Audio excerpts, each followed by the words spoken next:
তো এই মুহূর্তে আমরা হাতে পেলাম একটি স্কুলের ক্লাস 8-এর ইতিহাসের প্রশ্নপত্র। ফুল মার্কস আমাদের রয়েছে 50, সময় তোমাদের রয়েছে 1 ঘন্টা 30 মিনিট। একের দাগে প্রশ্ন দিয়ে দেখো, সঠিক উত্তর বেছে নিয়ে লেখো। প্রশ্নের মান রয়েছে 1 করে 1 × 6 = 6। প্রথম রয়েছে জ্যোতিরাও ফুলে, তারপর ভদ্রলোক, তিতুমি, তারপরে লর্ড ক্যানিং, তারপর নবগোপাল মিত্র। জাতীয় কংগ্রেস সুরাত অধিবেশন অনুষ্ঠিত হয় 1907 খ্রিস্টাব্দে। তারপর দেখো, ঔপনিবেশিক ভারতে প্রথম পাটের কারখানা চালু হয় রিষ্টায়, হুগলি রিষ্টাতে। স্বামী বিবেকানন্দ শিকাগো শহরে ধর্ম সম্মেলনে যোগদান করেন। দীনবন্ধু মিত্রের নীলদর্পণ নাটকে নীলকরদের অত্যাচারের কথা তুলে ধরা হয়েছিল। যুগান্তর পত্রিকা বাংলার বিপ্লবী আন্দোলনের মুখপত্র। 1829 খ্রিস্টাব্দে লর্ড উইলিয়াম বেন্টিং সতীদাহ প্রথা রদ করেছিলেন। সত্য মিথ্যা? প্রথমটা সত্য, তারপরে হচ্ছে মিথ্যা। নেক্সট দেখো, তারপরে সত্য, বঙ্গভঙ্গ রদ হয় 1911, সত্য। চরমপন্থী লক্ষ্য ছিল স্বরাজ্য অর্জন করা, সত্য। চিরস্থায়ী বন্দোবস্ত কে চালু করে? Lord Cornwallis. নববঙ্গ ইয়ঙ্গল গোষ্ঠী কাদের বলা হয়? ডিরোজিও অনুগামীদের। দিগু কাদের বলা হয়? বহিরাগত জমিদার ও ব্যবসায়ীদের। নীল বিদ্রোহের যুদ্ধ নেতা বিষ্ণুচন্দ্র বিশ্বাস, দিগম্বর বিশ্বাস। কাকে ভারতের সম্রাজ্ঞী বলা হয়? ভিক্টোরিয়াকে। কার নেতৃত্বে ইন্ডিয়ান অ্যাসোসিয়েশন বা ভারত সভা গঠন করা হয়? সুরেন্দ্রনাথ বন্দ্যোপাধ্যায়, আনন্দমোহন বসু। নরমপন্থী কারা?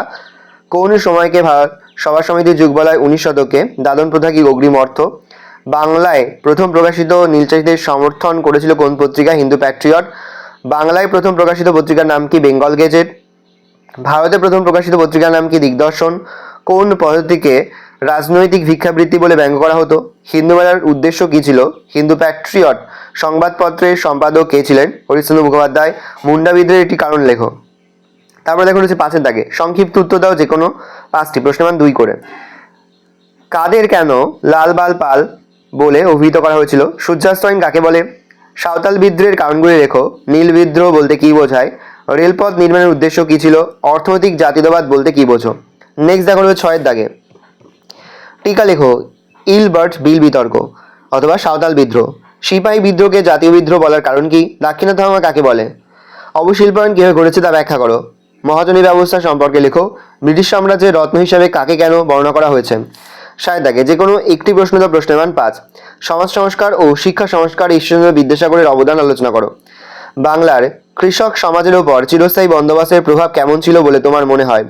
বঙ্গভঙ্গ আন্দোলনের প্রধান কারণ ও ফলাফল লেখো। ভালো করে দেখে নাও, এই রোজ টোটাল তোমাদের সেকেন্ড মিড টেস্ট অর্থাৎ দ্বিতীয় পর্যায়ক্রমিক মূল্যায়নের ক্লাস 8-এর ইতিহাসের প্রশ্নপত্র। ভালো করে প্রশ্নপত্রটা দেখে নাও। যে মুহূর্তে আমরা বিভিন্ন স্কুলের প্রশ্নপত্র হাতে পাচ্ছি, সবার ফার্স্ট ভিডিওর মাধ্যমে কিন্তু আমরা তোমাদের কাছে তুলে ধরি। তোমরা কিন্তু অবশ্যই আমাদের চ্যানেলটা সাবস্ক্রাইব করে রাখবে।